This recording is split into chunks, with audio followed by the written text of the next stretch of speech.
क्या आप अपने थोक व्यापार को बढ़ाने की कोशिश में उलझे हुए हैं? हम भी उलझे हुए थे जब तक कि हमने 6 करोड़ की बिक्री का आंकड़ा पार नहीं कर लिया। इस वीडियो में मैं आपको उन रणनीतियों और अपरंपरागत तरीकों के बारे में बताऊंगा जिनका इस्तेमाल हमने इस बड़े मुकाम को हासिल करने के लिए किया। देखिए, जब हम शुरू हुए थे तब हमारे पास न बड़ा गोदाम था, न मार्केट में पहचान, न ही भरोसेमंद सप्लायर।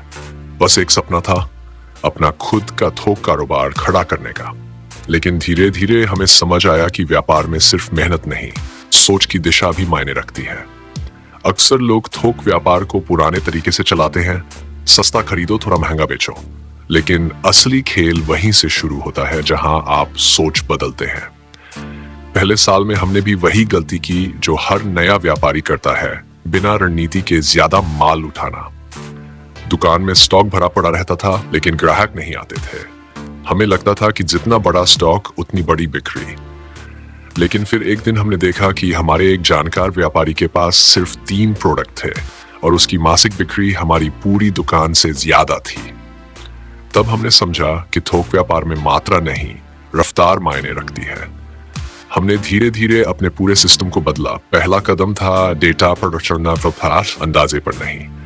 हर ग्राहक से मिलने के बाद उसका व्यवहार, उसकी पसंद और उसकी खरीदारी का पैटर्न नोट किया। हमने देखा कि ग्राहक ज्यादातर वही चीज बार बार मंगवाते हैं जिनसे उन्हें भी मार्जिन अच्छा मिले और बिक्री जल्दी हो। तो हमने बाकी के 30% प्रोडक्ट हटा दिए और सिर्फ उन 70% पर ध्यान दिया जो हर बार बिकते थे। परिणाम, हमारी बिक्री 3 महीने में 2 गुनी हो गई। इसके बाद आया दूसरा मोड, सप्लायर रिलेशनशिप। हम पहले हर ऑर्डर अलग अलग जगह से मंगवाते थे जिससे रेट्स में स्थिरता नहीं रहती थी। लेकिन फिर हमने अपने शीर्ष 3 सप्लायर्स के साथ लंबी अवधि के रिश्ते बनाए। हमने उन्हें कहा, आप हमें लगातार सप्लाई दीजिए, हम आपको लगातार ऑर्डर देंगे।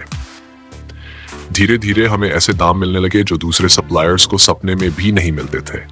यही था वो मोड जिसने हमारे मुनाफे में असली उछाल दिया।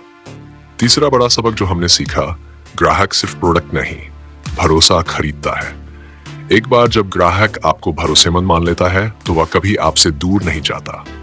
हमने हर ग्राहक को परिवार की तरह ट्रीट किया, समय पर डिलीवरी, स्पेशल बिलिंग और कभी भी स्टॉक कम न पड़ने देना। और जब ग्राहक आपके ऊपर भरोसा करता है तो वो खुद आपका प्रचारक बन जाता है। आप विश्वास नहीं करेंगे, हमारी शुरुआती 50 दुकानों तक की बिक्री सिर्फ मौखिक प्रचार से हुई। कोई विज्ञापन नहीं, कोई डिजिटल कैंपेन नहीं, बस भरोसे का असर। लेकिन फिर हमने डिजिटल की ताकत समझी। हमने अपनी दुकान को व्हाट्सएप, फेसबुक मार्केटप्लेस और टेलीग्राम ग्रुप्स में ले जाया। हर नए प्रोडक्ट की फोटो, रेट और ऑफर हम रोजाना 50 से 60 दुकानों को भेजने लगे। धीरे धीरे हमारा नेटवर्क हजारों ग्राहकों तक पहुंच गया बिना 1 रुपया खर्च किए। हमारा असली गेम चेंजर तब आया जब हमने ऑनलाइन पेमेंट सिस्टम और CRM सॉफ्टवेयर जोड़ा। पहले हर ऑर्डर कागज पर लिखा जाता था और कई बार गलती से गलत बिल निकल जाता था। लेकिन अब हर ग्राहक का डेटा, पिछली खरीदारी, बकाया और डिलीवरी सब एक क्लिक में हमारे सामने होता है।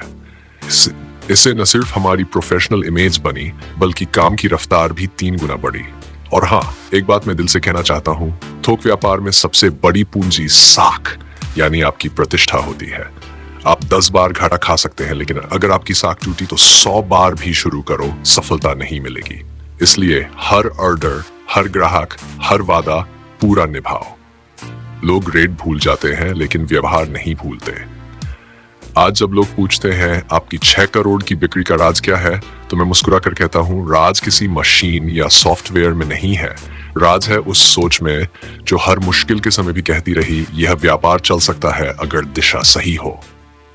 अब मैं आपसे पूछना चाहता हूँ, क्या आप भी चाहते हैं कि आपका थोक व्यापार अगले 6 महीने में 2 गुनी रफ्तार से बढ़े? तो कमेंट में लिखिए, मैं तैयार हूँ, क्योंकि अगले वीडियो में मैं बताऊंगा कैसे बिना अतिरिक्त पूंजी लगाए आप अपने मौजूदा व्यापार से 2 गुना मुनाफा निकाल सकते हैं।